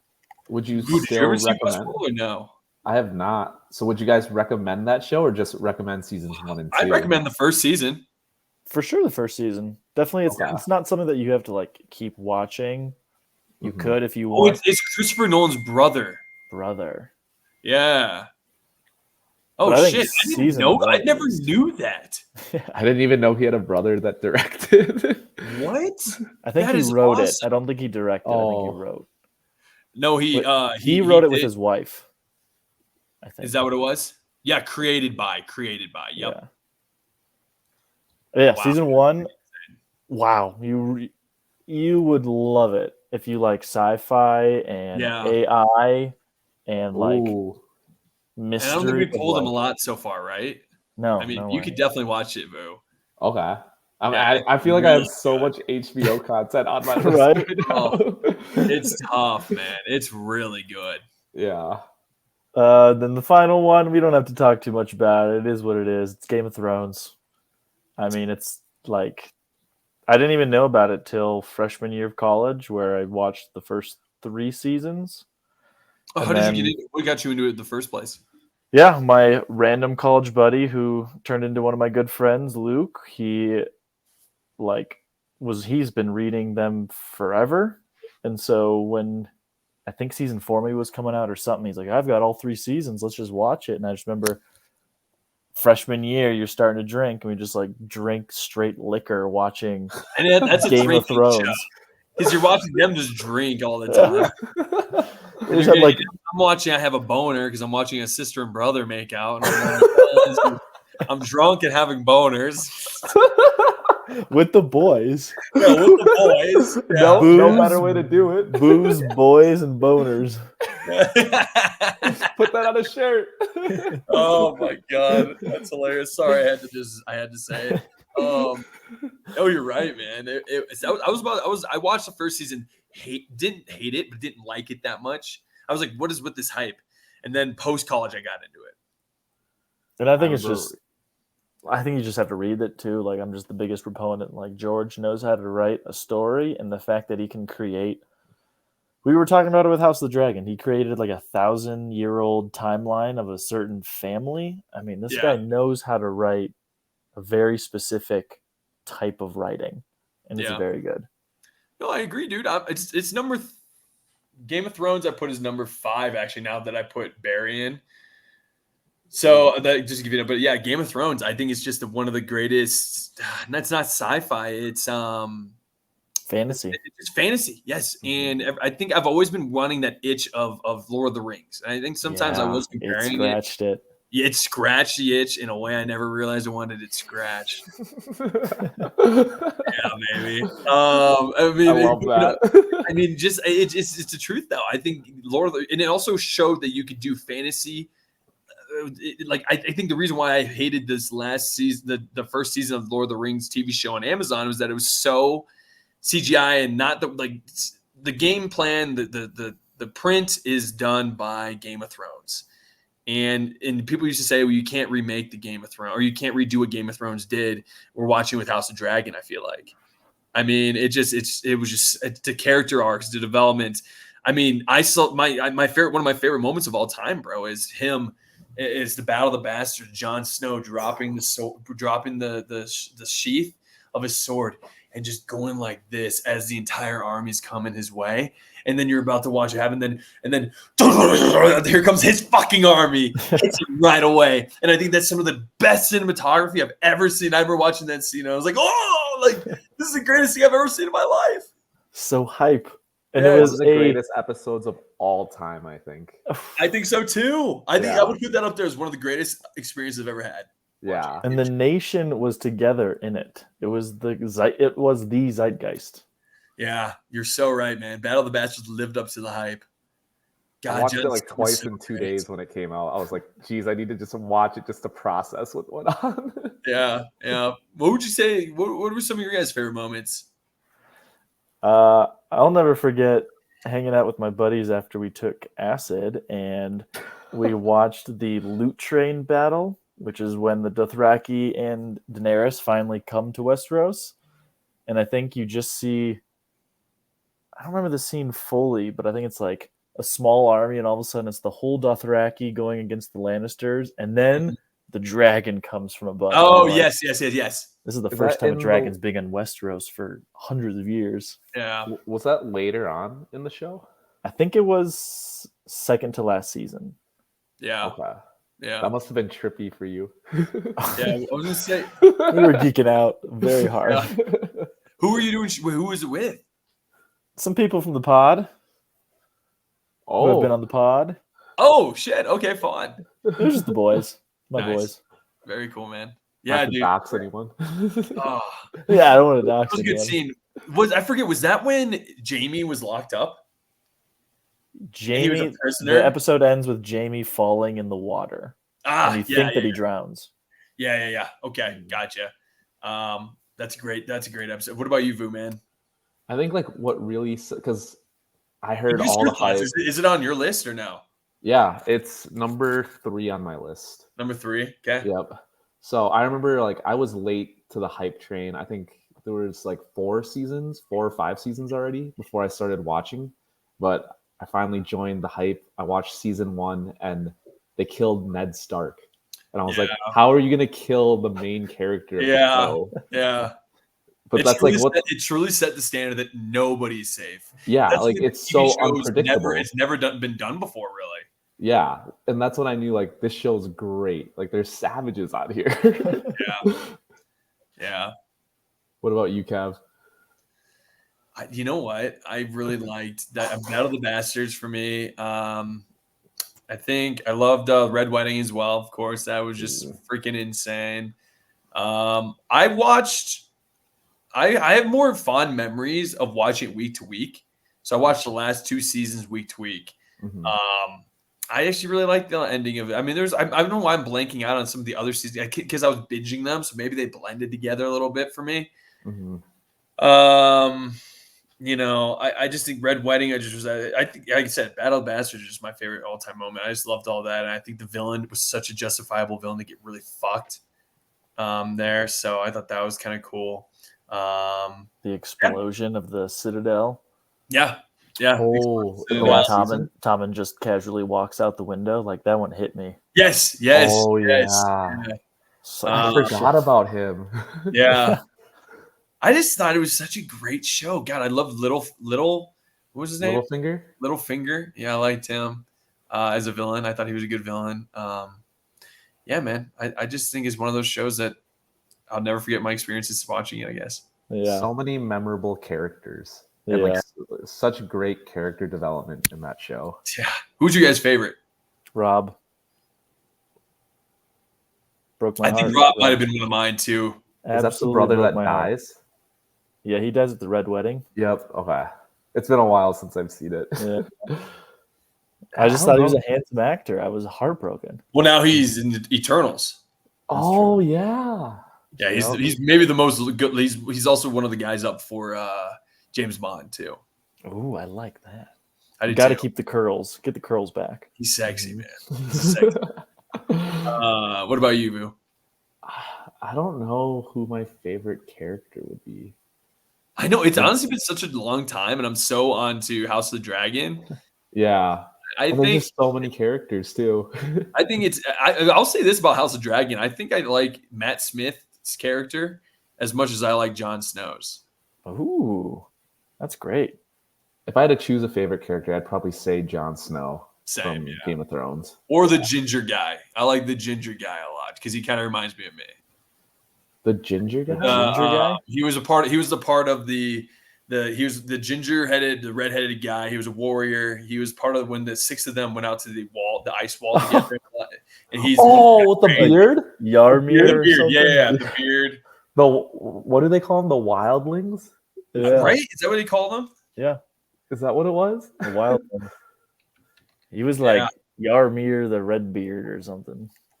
Yep, he's one of my favorites. No, the Giant's Bane, I think, because he has a huge penis.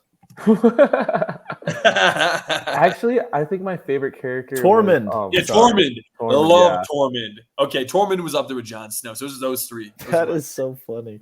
I've seen him in like fertilizer commercials now. Oh yeah, I saw him too. What? Yeah. I think Peter, he was like in a chick flick movie I watched or something too. with the accent? No, definitely not with the. Well, maybe I don't know. I think Peter Dinklage's character. I forgot about him. I forget what his name was. I do too. I like him too. Brad, what was Peter Dinklage's character's name? Peter Dinklage. He was Tyrion. Tyrion, yes. Yeah. What He was also a great character. Bear, dude. Tormund was in Cocaine Bear. Really? Yeah. I forgot because that movie was so mid to me. you watched it? Of course. Watch every movie. He has a movie podcast. Yeah. Didn't you know? Movie podcast. Someone's got to keep us in line. Yep. Nice. Someone's got to help us know what the fuck we're talking about. Yeah, that's very true. I'm kidding, guys. All right. Well, then, Brad, anything else you want to add to that?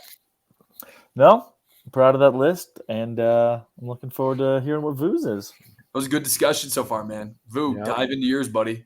Yeah, I guess going backwards at number 6, I had the rehearsal as well as Brad. Shit, good job, man. Okay. Yep. I've been a huge Nathan Fielder fan ever since Nathan For You. So this was just like another season of that, like an extended episode, really. Nice. Okay. So love that. At number 5, I went with a mini series, Mayor of Easttown with Kate Winslet. I don't know if you guys have seen it yet. I have never seen it. Well, if you want to go into it, you can. But that's. I think it's a detective story. Yep. Yeah. With Kate Winslet. Yeah, I just thought it was really well written and well acted, and yeah, good show. 4, I also had Succession, which we just talked about. Yeah. 3, Game of Thrones, and then number 2. This might be recency bias, but Entourage. I just love. Not wrong. You're allowed to do that. Yeah, I just love the boys hanging out, and all the cameos that they had just made the show even better. Made it like it was real life. So good, easy comedy to watch. And then number 1, I have put The Sopranos. All right. Yeah. You're not. I mean, I think most of the world agrees with you on that one, Vu. Yep, because it was like the birth of the anti-hero, really, with Tony Soprano. And just the complex stories and how it all tied in with the mob. And I just thought it was really well written and well acted. Yeah. How many seasons is it? 6, I think. 7. 7? No, 5. No. What is it? I don't know. 7? And how many episodes per season?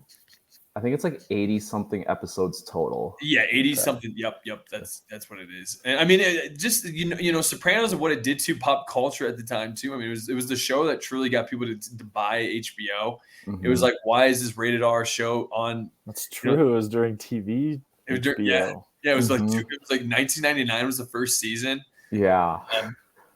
It's the idea that you're paying for something that was movie quality. It truly was movie quality. Mm-hmm. So I always appreciate that aspect of it. Who's your favorite character in Sopranos, Boo? Ooh, I think Tony. I just love I love Tony so Tony. much. Yeah, he's such an iconic character, man.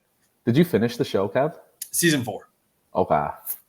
Yeah, I'm going to talk a little more about it, but I mean, I have some of my favorite storylines with it is like when he killed Pussy. Yeah. Pretty insane.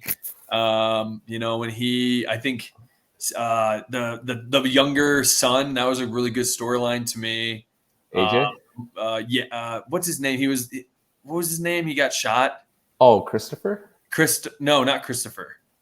The younger son? No, I think you may have just spoiled something for me there. But Oh. you might have just spoiled it. No, I thought you said. No, we don't have to talk about it, but I've heard that. So that's all right. Okay. This is confirmed. No, it was like his season 1. The guy who died in season 1 from cancer, I think.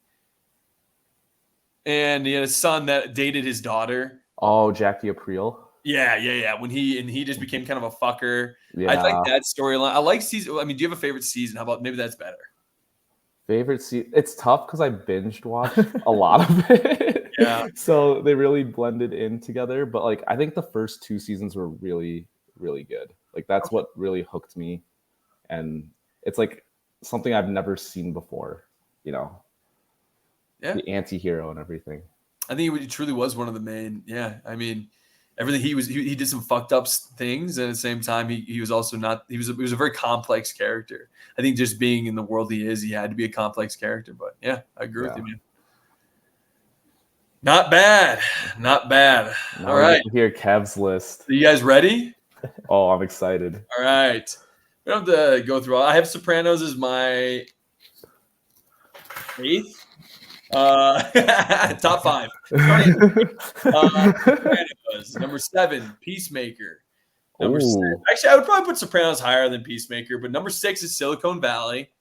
Did anybody else have that on their list, or was that just an honorable mention? Honorable mention. I haven't seen it yet. Just smart comedy, man. It just was hilarious. I love the idea of Silicon Valley itself. So it kind of came up when like Facebook was really starting to get big, and Tesla wasn't. He didn't own. It just became when I feel like Silicon Valley was very much kind of new and very popular still. It wasn't as much negativity towards Silicon Valley. Would you agree, Brad? Yeah. It was just kind of cool. I don't know. It's the idea you're watching this guys just come up from nothing to try to create this company. And it was timely. It's timely. Silicon Valley was Silicon Valley. Yep, Silicon Valley was Silicon. That's what I'm trying to say. It was very much like still part of the dream of people. Now I've heard Silicon Valley just because 2020 is just so expensive. It just nobody can be there anymore. And a lot of people are moving from Silicon Valley to Austin, whatever. Is it just a bunch of tech bros then? Just a bunch of tech nerds. Oh, tech nerds. Okay. Oh my god, some of the funniest scenes of all time I've ever seen. I mean, when he tries to buy, like, oh god, well, who's the guy? Who's the really stoner guy all the time? Like TJ. TJ is the real name, but I can't think of what his character. Whatever. It's just you're watching these guys really live in this tiny house, trying to build this dream, and it's not just comedy. It's literally watching them try to build like a startup. Yes, Bachman. Yeah, loved him in it. I love the main character in it so much. I think all of them worked so well together. As being a part of companies now where I'm watching, I go to like keynotes, and I've always been a big Apple guy, so I've always watched all their keynotes and just big things. It's just cool to see it all rise up. But then it's so funny. You're seeing all these hedge fund guys come in such extreme ways. I just love anything that's really based out of California too. I don't know why. I like, so that's why I like Entourage too, because it's like you just see all the different characters. Like they're all characters. So that's one thing that Silicon Valley had. So I loved it. I recommend this. One of my all-time favorite comedies. How many seasons is it? Do you know? 4 or 5. Okay. Yeah. Sounds about right. Yeah. The first 3 are amazing. I think, and then 4 is all right, and then 5 is one of my. Here's this. This is season 4's ending. Is when they buy. They're like you truly see how their companies become successful. And they're like looking for this new office, and he brings everyone to this like little closet room where there's it's like the first time they're moving out of their first time they're moving out of their house to like have an office. So I think they had moved out, whatever. Sorry, I'm fucking this up. But what I'm trying to say is they essentially brings them into this little closet area that has no room. They're like, oh, this is where we're at now. Like I thought we just had this successful idea and, yada, yada. And then he opens up another door and it's just an entire huge warehouse of this brand new office that they get together.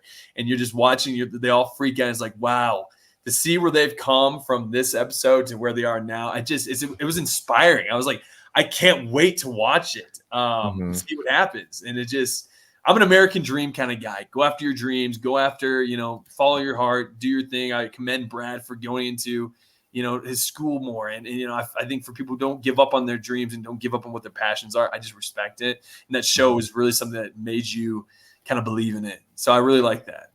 Well said. Nice. Now I want to watch the show now after that. It was kind of inspiring, I guess. Yeah. I don't know. I mean, they just seem like such relatable people who really, and they get effed along the way the entire time. Ideas are taken, like things are like they fail a lot. And I think that's a lot of success is failing and how you move on from failure. So slowly, I'll get off my motivational, but that's what it was. So that's why it really hit me, I think. Nice.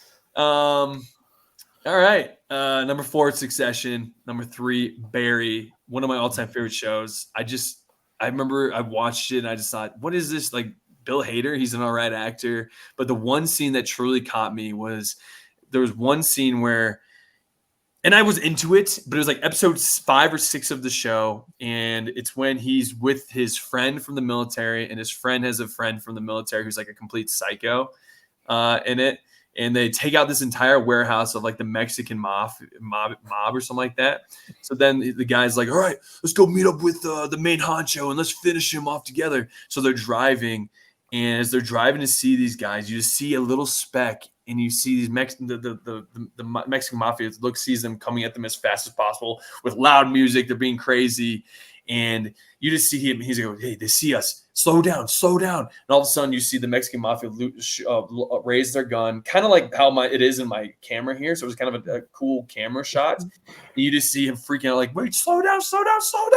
And then you just hear little bullets hit through the window. The guy gets shot. The car freaking flips. And it ends. The episode ends there. I'm like, what? What did I just experienced? Like, it was just a show about a guy who wants to be an actor. Right. You're like, is this a comedy? Yeah, is this not a comedy? Like, what? So I just love the idea that it was so extremely, and the show was so extremely funny, but so extremely dramatic, so extremely violent. It's an HBO show through and through. And I think Bill Hader got some of the best writing I've ever seen. It's one of the funniest, but also one of the most like heart-wrenching as well. It's just such a good show, and it's 30-minute episodes. And it's just some of the things he has to do to just be somebody who wants to be happy post-military. And it's funny because he's an American hitman who just wants to be an actor. What a concept.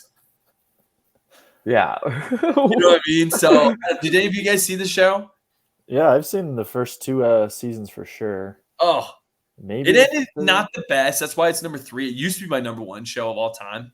Because they do a lot of he does a lot of cinematography and directing that is you've never seen before. So I don't know, that's partially why I loved it. And it's just everything he does is just. Is there an episode of Barry where there's like a crazy little girl? Mm-hmm. Okay, that was a really one-shot episode. It was a one-shot. That was an incredible episode. Incredible episode. He has to fight her father. Wait, did you see one or no? Huh? His father has all these karate medals. Yeah. Did you see that one? Yeah. Okay, good. That's a good one too. God, adding it to my list. Yeah, Boo. My list is so long. And it's only 30 minutes, so you can get through it really quick. Yep. And it's just binging show. There's scenes I've never cried. Like, it makes you cry. It's so good. So I highly recommend it. Number 2, Last of Us. What a show. I just loved. And I kept it off my Instagram because I wanted people to kind of be like, oh, surprise the people with that show because I love the video game. I had many episodes where I was tearing up. Lindsay bawled for many of the episodes. I love the idea that it did really well to the video game. It's one of the greatest video games of all time, so you can't fuck it up. But I thought it did justice to it. In some ways, even did better than the video game. Yeah. I had such a great time watching it week to week. Truly one of the best shows this year, I think. And you know, it's a zombie movie where you don't even need to have zombies. Yeah. It was all True. character driven. It was all the idea of what this world was and how are people coming together or how are people surviving. That was big for me. Episode 3 was crazy. Oh, what an head. episode, man. Oh, Tearjerker. That really got me. yeah. So sad. I think I cried maybe more on that one than Lindsay. That's so that one really got me because I love love and it was just so sad. I mean, that was one of the best acting performances I've ever seen. And it was so random, like yeah, came out of nowhere. Because in the game, it's very you hear about the guy, but you don't know much because the guy is so unbearable.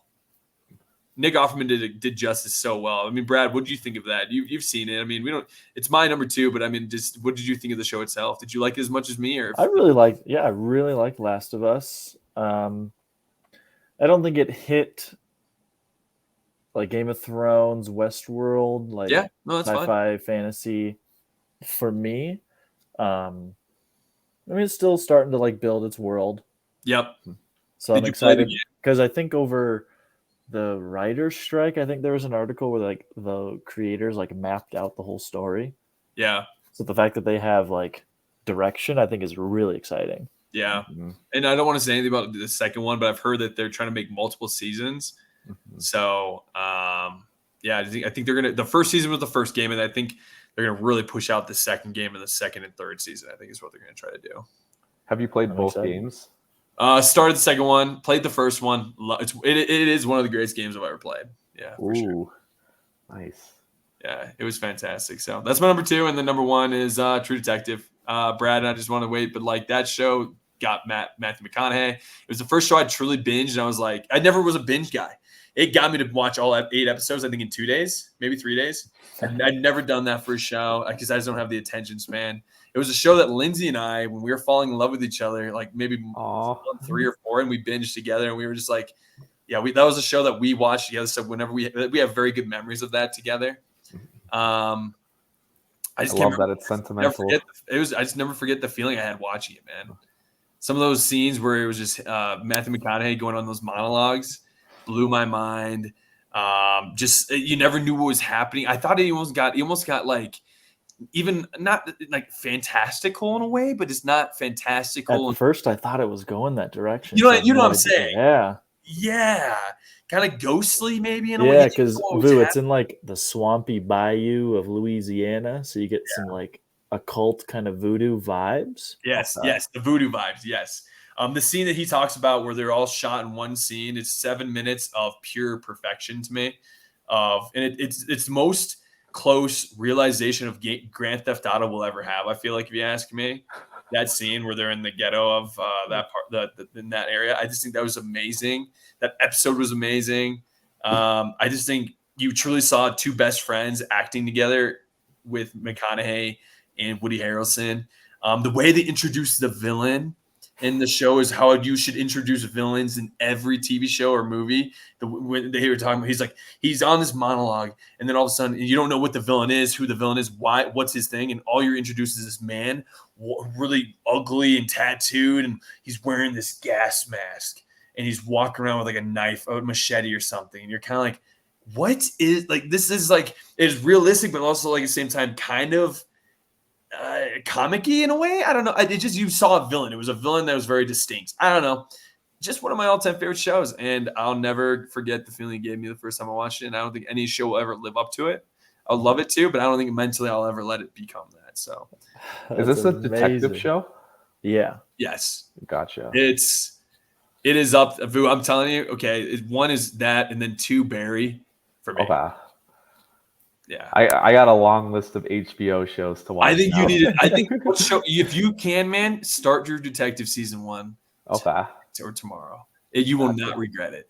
Are they hour-long episodes? Yeah, they're long. Nice. But I feel like hour-long episodes are like, for a show like that, that's like the best way to go. And it gets better and better, man. I don't know. I absolutely loved it. So I don't want to get too much into it, but yeah, that does it for our top 5 HBO shows of all time. I think that was a great list, great episode. We beat. I'll try to close it out now because we're an hour and 43 minutes in. That was a long episode yet, but God, guys, when you haven't seen each other in so long, an hour 43 feels like It flies by. It flies by. So, what do you have any closing remarks or closing thoughts, gentlemen? HBO's got a lot of great content. Yeah. It's the best, right? It's probably our number one. Yeah. And Marvel's in danger. Number 2 behind CW++. Yeah. Yeah, and then Marvel's in danger. Yeah, we don't know what's going to happen with Marvel. They're definitely doing a lot of things that are out of character. So and then we should try to do it next week. Next Wednesday, I think we should try to get back on schedule. What do you think, Brad? Do you think it'd be good for that? Next Wednesday does not work for me. Okay, that's fine. Well, or we can even schedule. We can discuss this later. Maybe we make it a Monday or Tuesday or Wednesday or Thursday or whatever. Don't let the people in on our process. Yeah, whatever it is. Whatever it is. But we're going to be back. We'll be back better than ever. Always going to be 1% better. Vu, do you have anything you want to say, man, before we go? And Brad, too? I love this podcast, and I love talking movies and film with you guys. Oh, appreciate it, Vu. Someday we'll get sponsored by CW++. Yes, and AMC. AMC. Yeah. So, all right, guys. Have a great night. And keep merch is coming soon. Yeah, there we go. Keep fapping. Keep fapping. Keep fapping. Peace, boys. See you guys. Bye. Love you guys. I love you. Bye.